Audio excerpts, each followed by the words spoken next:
په هرات کې د تاریخي او معماري میراث په اړه د دوه مهمو کتابونو پرانیسته وشوه. دغه کتابونه د تیموریانو په دوره کې معماري د هرات تاریخي ودانیو ته په ځانګړي کتنې سره او د هرات فرهنګي میراث او د 1402 کال زلزلې پر تاریخي ابداتو اغیزې تر سرلیکونو لاندې چمتو شوي دي. د هرات د اطلاعات او کلتور ریاست مسؤلینو د دې فرهنګي هڅې هرکلی وکړه. ویل چې د تاریخي اثارو په اړه دا ډول څېړنې د ستاینې وړ دي. د یاد ریاست د فرهنګ او هنر امیر وویل سږکال د هرات د تاریخي ابداتو په اړه څو کتابونه چاپ شوي چې دا چاره فرهنګي میراثونو ته د پاملرنې ښه بیلګه ده. یقینا نگارش همچو آثار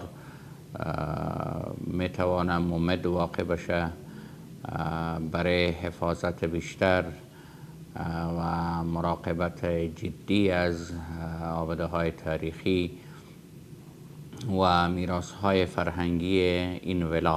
د یادو کتابونو لیکوالانو وویل موخه یې دا ده چې خلک د هرات د تاریخي ودانیو له ارزښت، نړیوال مقام او د ساتنې له اړتیاو سره بلد شي.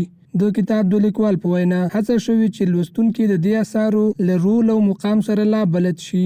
میراث فرهنگی هرات کتابی هست که در رابطه به میراث‌های فرهنگی هرات و همچنین بناهایی که در سال 1402 بر اثر زلزله هرات از بین رفته بودند نوشته شده. در ابتدا از او خلاصه از زلزله تحریر شده و همچنین بعد راجع به اهمیت میراث‌های فرهنگی و ارزش حفاظت از آنها و در ادامه بناهایی که در همین زلزله تخریب شده یک به یک معرفی گرفته شده و حالت امروزی یا فعلی از اونها تحریر شده و گفته شده. کتاب شد به نام تأثیرات زلزله 1402 بر میراث فرهنگی ولایت هرات که امروز ما شاهد رونمایی این کتاب هستیم. د تاریخي چارو د کارپوهانو په وینا د 1402 کال زلزلو تاریخي ودانیو ته زیانونه اړولي او د بیا رغونې چارې لا هم روانې دي.